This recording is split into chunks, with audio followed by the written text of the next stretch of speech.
Hello guys welcome back to my new video. तो आज चले एसेছি आलू काबलिर भिडियो निয়ে। तो देखो আমি কিভাবে আলু কাবলি বানাই আর তোমরা কিভাবে আলু কাবলি বানাও তো সেটাও আমায় কমেন্ট করে জানিও। তো দেখো প্রথমে আমি আলু, পেঁয়াজ, টমেটো, কাঁচা লঙ্কা, শসা সব নিয়ে নিয়েছি। এখানে দেখো ছোলা নিয়ে নিয়েছি, তারপরে নিয়ে নিয়েছি ঝুরি ভাজা, আর তারপরে আছে দেখো কিছু গুঁড়ো মশলা যেগুলো আমাদের দরকারি, যেমন ধরো তেল, নুন, একটা লঙ্কা গুঁড়ো, গোলমরিচের গুঁড়ো, চিনি, বিট লবণ, আর ওটা ছিল হচ্ছে একটা মিক্সড মশলা যেটা স্পেশাল মশলা। তো দেখো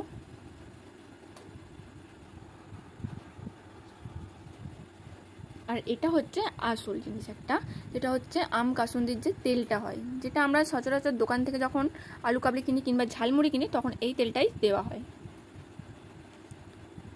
তো তারপরে দেখো আমি একটা বাটির মধ্যে জল ঢেলে নিচ্ছিলাম যে আলু কেটে রাখার জন্য। তো তারপরে দেখো ওগুলো একে একে নামিয়ে আলুগুলো আমি বের করে নিচ্ছিলাম, আর তারপর একটা ছোলা দিয়ে, মানে আলু ছাড়ানোর যে ছোলাগুলো সেইগুলো দিয়ে আমি আলুটাকে ছাড়িয়ে নিচ্ছিলাম। এইভাবে আমি সব আলুগুলোকে ছাড়িয়ে নিয়েছিলাম। আর দেখো এখানটা একটু খারাপ বেরিয়েছে, যেটা আমি পরে ফেলে দিয়েছিলাম।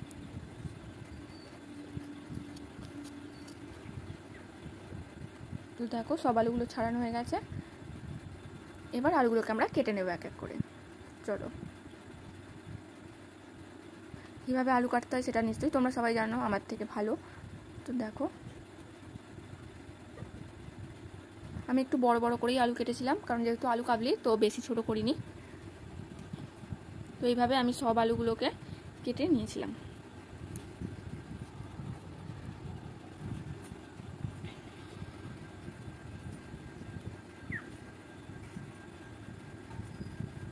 দেখো সব আলুগুলো আমার কাটা হয়ে গেছে।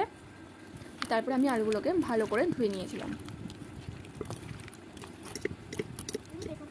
তারপর আলুগুলো ভালো করে ধুয়ে নিয়ে আমি একটা প্রেসার কুকার নিয়ে নিয়েছিলাম, তার মধ্যে জল, নুন দিয়ে আর আলুটাকে আমি সিদ্ধ বসিয়ে দিয়েছিলাম।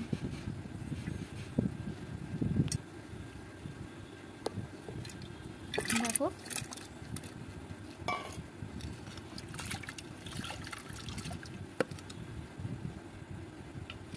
দেখো আমি সিদ্ধ বসানোর জন্য নিচে গিয়ে সিদ্ধ বসিয়ে দিয়েছিলাম।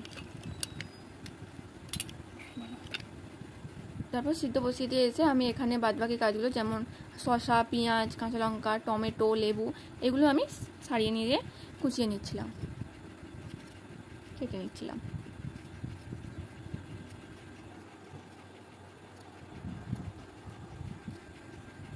দেখো আমি ভালো করে ছাড়িয়ে ধুয়ে নিয়েছিলাম, আগেও ধুয়েছিলাম, তারপর আবার ছাড়ানোর পরও ধুয়ে নিয়েছিলাম। তো যেহেতু আলুগুলো আমি একটু বড় বড় আর লম্বা লম্বা পিস না করে একটু মানে একটা পিস করেছিলাম, তো সেই রকম অনুযায়ী আমি দেখে শসা, পেঁয়াজ, কাঁচা লঙ্কা, টমেটো সব একই রকম সাইজের করে নিচ্ছিলাম, কারণ তাহলে যখন খাওয়া হবে তখন দেখতে একটা খুব সুন্দর লাগবে।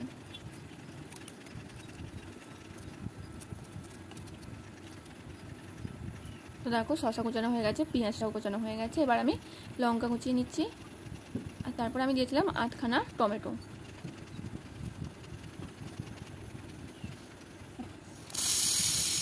তারপর প্রেসার কুকারে সিদ্ধ হয়ে যেতে সিটি তুলে নিচ্ছিলাম। তারপর সিটি তুলে জল ঝরিয়ে আমরা এবার আসল কাজ শুরু করব, মানে আলু কাবলি যে করা। তো দেখো আমি জল ঝরিয়ে একটা বাটির মধ্যে নিয়ে নিয়েছি, আর তার মধ্যে সব আমি এবার মশলাগুলো একে একে যোগ করব। তো দেখো প্রথমেই দিয়ে দিলাম ছোলাটা, যেহেতু আমার খুব একটা ভালো লাগে না তো আমি এখানে অল্প করেই ছোলা দিলাম। তারপরে এখানে সব মশলাগুলো যেমন গোলমরিচ, লঙ্কা গুঁড়ো, নুন, বিট নুন, তারপর লেবু পাতা, লেবু, আরও যা যা ছিল, শসা, পেঁয়াজ, কাঁচা লঙ্কা, টমেটো সবগুলো দিয়ে দিয়েছিলাম। দেখো চিনিও দিয়েছিলাম অল্প করে, যাতে টেস্টটা ভালো হয়। তারপর একটা 8খানা লেবুর রসটাও, লেবুটাকে চিপে দিয়ে দিলাম। তারপরে দিয়ে দিয়েছিলাম সরষের তেল, ঝুরি ভাজা, আর দিয়েছিলাম সেই আম কাসুন্দির যে তেলটা হয় ওটা অল্প করে দিয়েছিলাম, কারণ যেহেতু আগে তেল দেওয়া ছিল। তারপরে আমি ভালো করে মিশিয়ে নিচ্ছিলাম যাতে সব মশলাগুলো সব আলুগুলোর মধ্যে লেগে যায়। তো দেখো এরকম হয়েছে, তোমরা জানিও। তো তারপরে দিয়েছিলাম আমার বোনিকে একটু টেস্ট করতে, আর আমার বোনি কিরম বললো সেটা তোমরা শুনে নাও। আর ভিডিওটা ভালো লাগলে like, comment, share and subscribe করে দিও। Thank you.